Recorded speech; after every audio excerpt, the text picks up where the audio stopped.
Well, in our country, said Alice, still panting a little, you generally get to somewhere else if you ran very fast for a long time, as we have been doing. A slow sort of country, said the Queen. Now, here, you see, it takes all the running you can do to keep in the same place. This is what we came together probably to talk about, going down the rabbit hole or through the looking glass, trying to keep still what is running so fast. When a computer stops running, everything is gone. The bits stored outside the speed of the computer deteriorate in fractions of one human generation. They need constant labor and funding to be kept in air-conditioned environments, checked and copied. After the old man died, I find a dusty box in the attic. I open the box and see a photograph with the old man as a baby in the arms of his grandmother. I open a diary and a book and start to read. After the father died, there is a stack of hard disks and SSD drives and a list of passwords. No way to copy his data again and again and again and hope for the moment to look through the terabytes and thousands of photos. If he had only printed selected documents and had selected photos printed on photographic paper. During the Mali War in 2013, manuscripts handed down over hundreds of years in home libraries were started to get destroyed by the Islamic fundamentalists. I saw a picture of people in their home frantically digitizing the pages of manuscripts with a camera. A first generation of a digital archive is only good as long as at least a second and third generation can be made and are paid for. Just storing a first generation is in vain. So, is it possible to create a box, a digital time capsule, containing digital media kept in my home, forgotten for decades, and then watch and listen to what's inside? I can only present to you my considerations, research, and practical implementations, and then we, or rather the next generation, will see. In 1982, the audio CD started the development of optical discs, becoming the first mass-distributed, small and sturdy commodity medium for digital bits.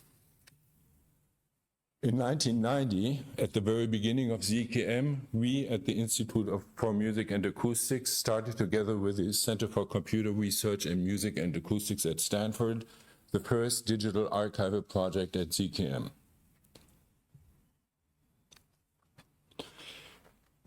Two international boards selected seminal electronic music from between 1929 and 1970, stemming from 4 continents. The archive was eventually distributed on CDs to 20 institutions in 10 countries for access in their libraries. Shipping the archive on hard disks was not the way to go, as they had the known short lifetime, and we could not hope for the receiving institutions to check and copy them every 3 to 5 years. And at the time, music in libraries was accessed on audio tape, vinyl, or CDs. In 1991, we were able to get the first and very, very expensive Sony CD writer with a mastering suite to write and duplicate so-called Red Book compliant audio CDs. The right ones, optical CDR with a golden reflective layer, was, and probably is, the medium with the longest expected data retention compared to all other available digital storage options under personal or institutional ownership. The different qualities of optical discs are well understood. The aluminum-based reflective surface used in commercial CDs, DVDs, and Blu-rays deteriorate within a few years when exposed to sunlight, temperature above max 20 degrees Celsius, and over 50% relative humidity. The disks with a golden reflective surface are expected to retain the data for 50, 100, potentially 200 years, but only that long again, only under constant environmentally controlled conditions. For the definition of Ediama's preservation strategy, the following criteria played a major role. Oops. Was I already there? Where am I? Oh, there. The mechanical, in quotes, storage of the bits embossed into a medium similar to the grooves in vinyl, as opposed to magnetic or electronic storage. The data distributed over many physical objects, like the disks. If one breaks, only a very small part of the archive will be affected. Industry-wide agreed standards for physical data and error correction structures guaranteeing hardware and software compatibility. If need be, accessible by cheap, self-contained commodity players, no need for host computer hardware with changing operating systems and software. And eventually, zillions of such optical drives littering the surface and dumps on this planet. Great for reverse engineering.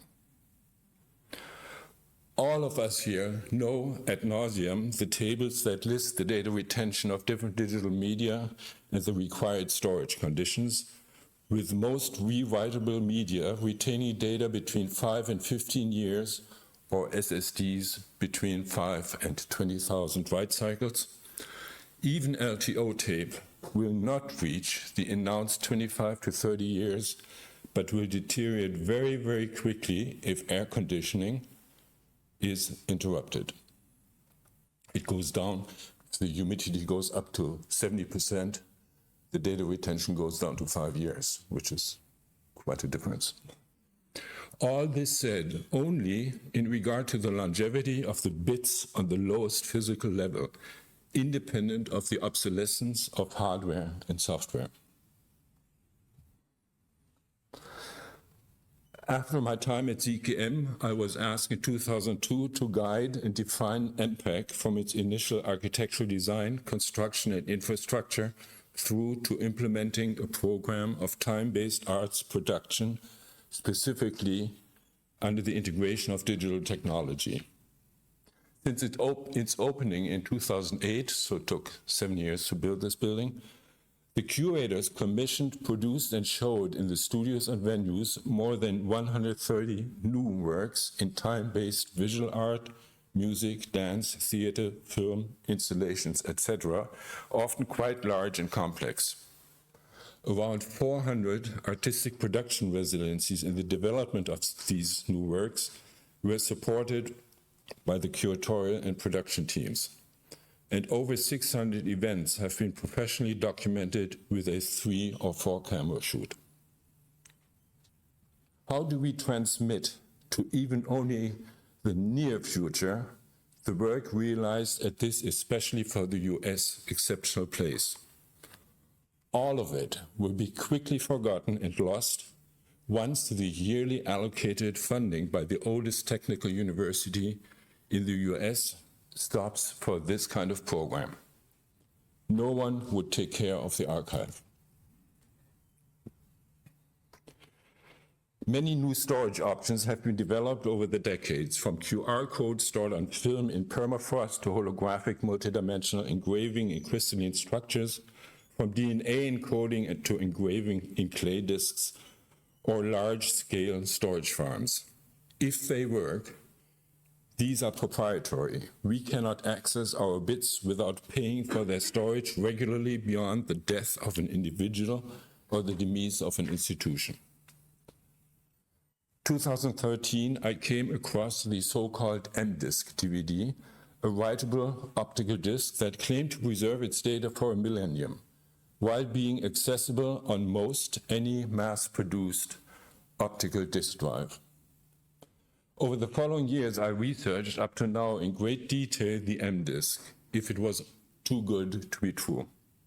I met with the inventors, an electrical and a chemical professor at Brigham Young University in Salt Lake City, and at our university we did a material analysis of the material components used in the M-Disc, DVD, and Blu-rays. I would like to quickly step through the reasons for data loss on optical discs. Here's a photo we took during our material analysis of the M-Disc. It shows 5 sections of the spiraling groove of a disc magnified 75,000 times. The oval pits are physical holes in the material. These pits, with the untouched land in between, contain the chain of zeros and ones. The length of each pit and strip of land holds how many zeros and ones follow each other. This is a cut through a factory replicated DVD used for commercial distribution. The disc is stamped, similar to vinyl discs. To access the data, the disc turns and a laser is sent along the groove with the pits. It gets reflected by the shiny silvery layer, and the sensor detects the different reflections from pits and land, reconstructing the zeros and ones.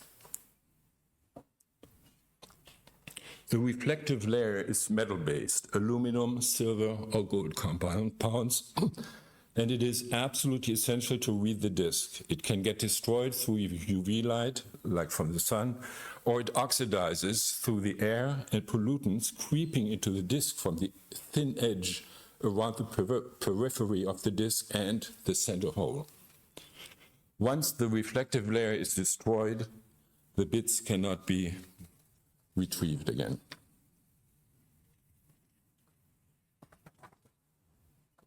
On the right is a disc exposed to sunlight in my office over an extended period of time.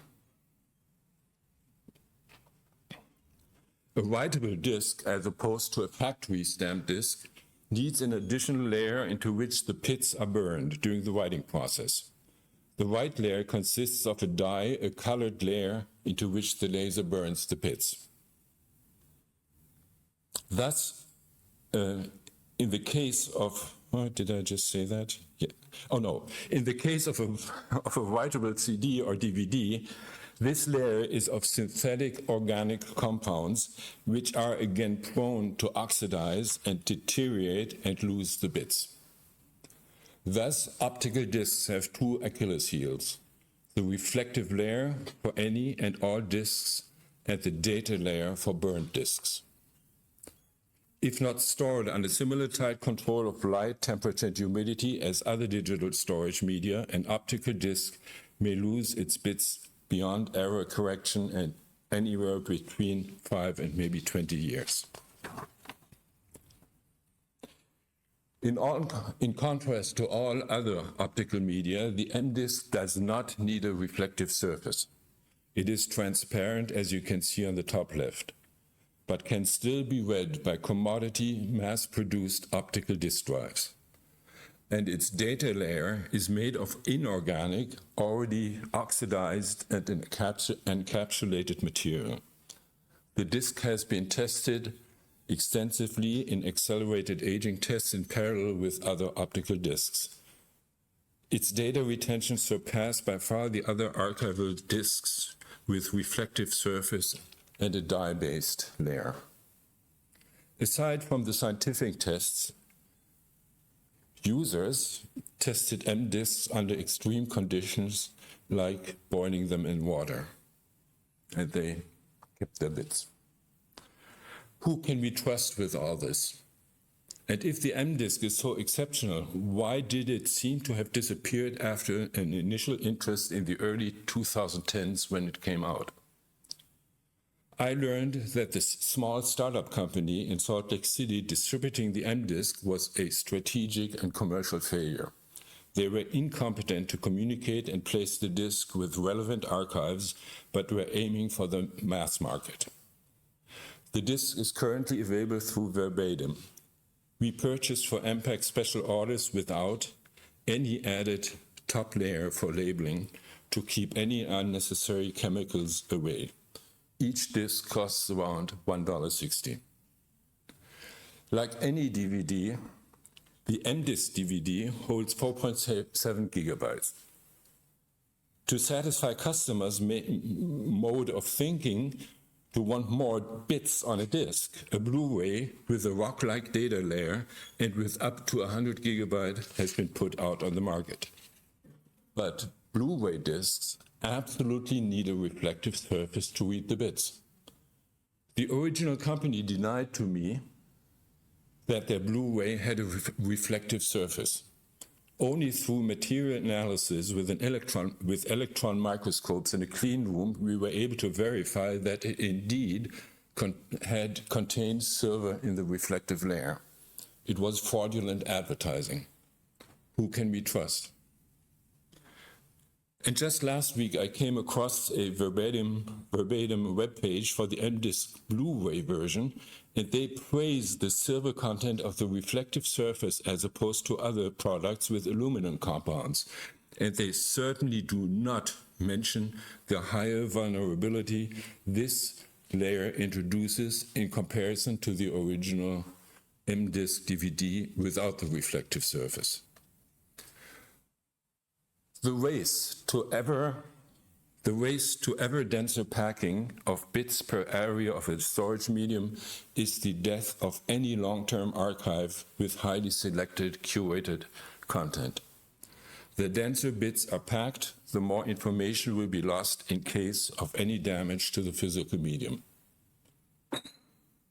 Based on what I learned down the rabbit hole, it seems true that the MDisk DVD may be stored and retain its data under any conditions comfortable to us humans, without air conditioning, without humidity control. The media do not require constant checking and copying, labor and paying for air conditioning and electricity. They might be left in a box gathering dust, then we only need the hard and software to bring the data back into the time of computer operations and for our seeing and hearing. Since the DVD does not need to be stored under strict environmental control, their limited storage capacity really does not matter. On a 2 by 3 meter shelf in your very personal living room, you can store 20 terabytes in solid disk cases. And as a reminder, the full Encyclopedia Britannica fits on one DVD. One issues are files that are larger than 4.7, or in our case, we store only 4 gigabytes on a disk, most likely video files. They need to be written across several disks. The usual operating system commands to split and then for retrieval concatenate big files is for video files not a feasible solution. If a video file is simply split and the first disk containing the header of the file is damaged or lost, all other disks will be useless. We automated the process of splitting video files to the right size that fit on a DVD and add the header to all sections, so a disk with any disk with any section can be played on its own. Here is a picture of the MPAC archive, currently holding 600 videos on over 3,000 disks. 3 copies of the archive are made. Certainly all videos are also online accessible.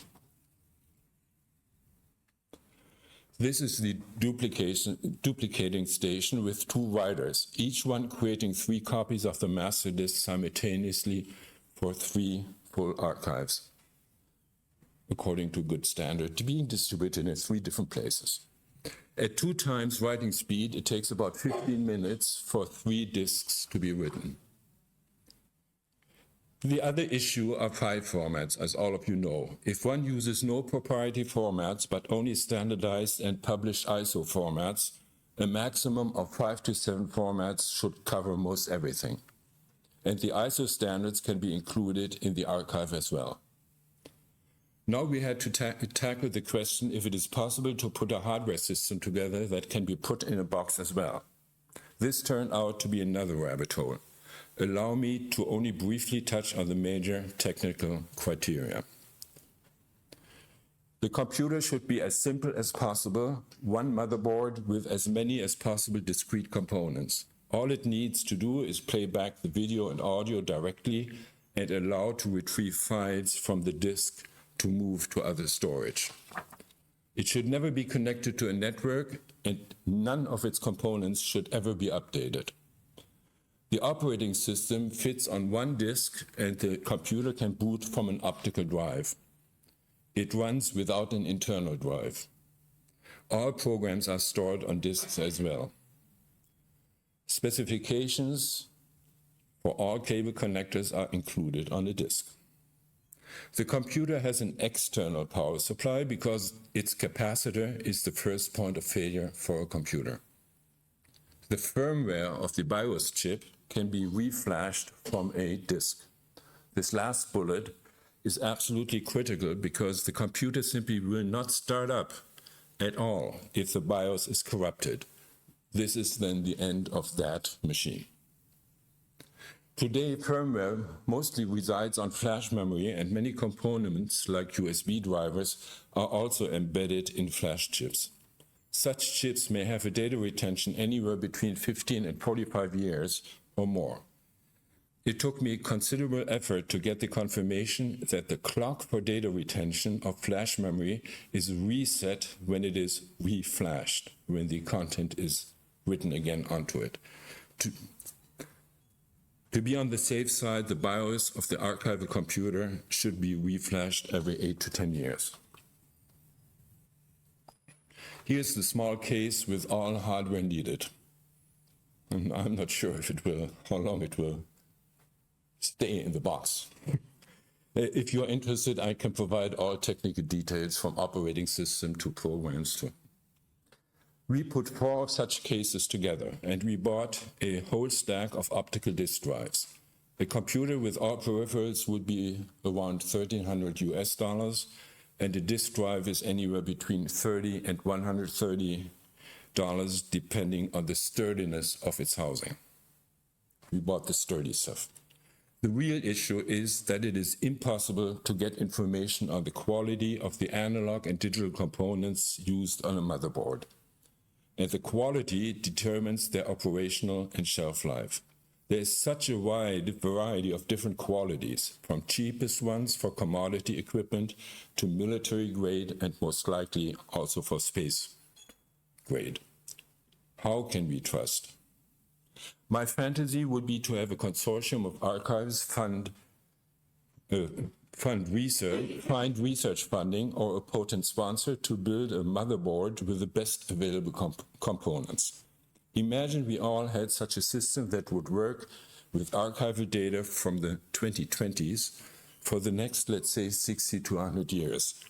I'm quite sure that would be achievable, feasible, and probably not more than 2 or 3 million.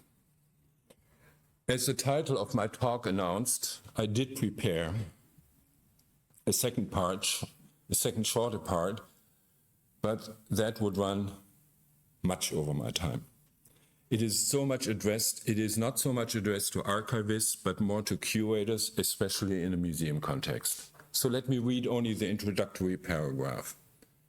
As we know, only an extremely small number of works integrating electronic or digital technology can get selected by institutions to be maintained, preserved, restored, ported, kept functioning. The increased technical complexity of works and the speed of digital obsolescence results in ever fewer works that can be funded to be kept accessible beyond, say, 5 or 10 years. The artistic diversity enabled through digital tools gets lost with the weight of obsolescence forced upon us several times over our lifetime. No collection or institution can withstand that pressure, and it can only become more and more selective, limiting, and most likely dominant in its position in cultural tradition. How can we add many more of such works to our cultural memory that are crushed by obsolescence? I would like to instill on any institution and individual artist to produce an extended video and audio documentation of a time-based artwork as soon as it's done, as it unfolds from a visitor or user perspective, like documenting an opera performance or a wrestling match. The video then stored in MP4 as ISO standard. I prepared also to show two examples, both related to ZKM and MPEG. One is the CD-ROM improvisation technologies of William Forsythe, produced and published by ZKM in 1999. This interactive CD-ROM runs under Mac OS 9 and has not been accessible for its target audience of dancers and choreographers for more than a decade, even though it is regarded a milestone in dance and choreography. It's used in teaching and referenced in literature. I screen captured every detail of the interactive CD on a linear video and put it on YouTube with permission by the Forsythe Company and ZKM.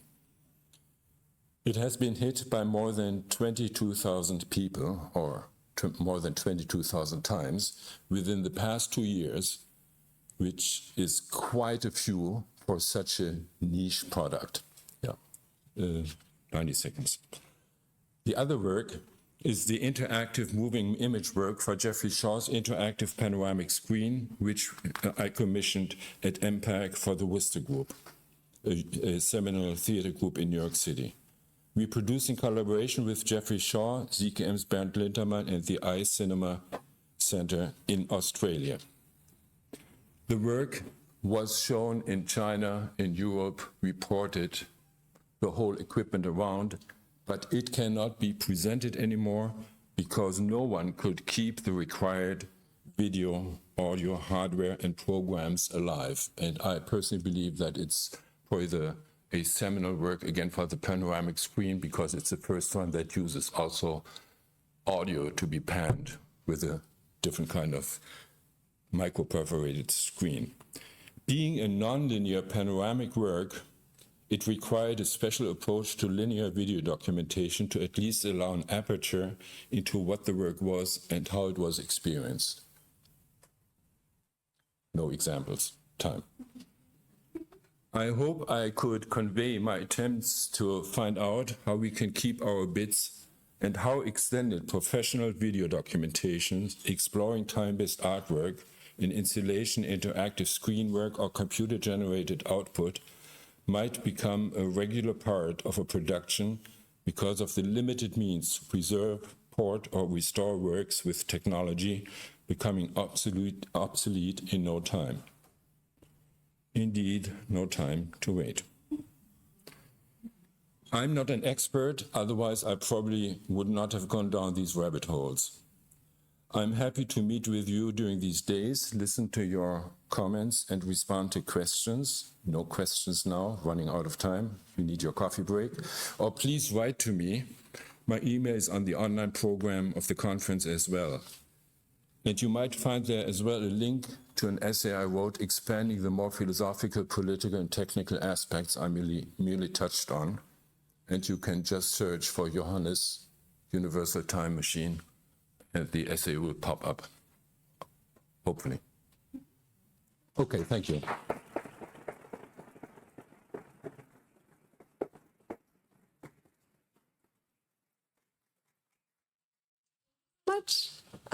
We can have our break for coffee now. Can an organizer tell us how much time we have for that? I'm trying to find an organizer. Okay, well, let's have a coffee break and make it relatively brief. Thank you.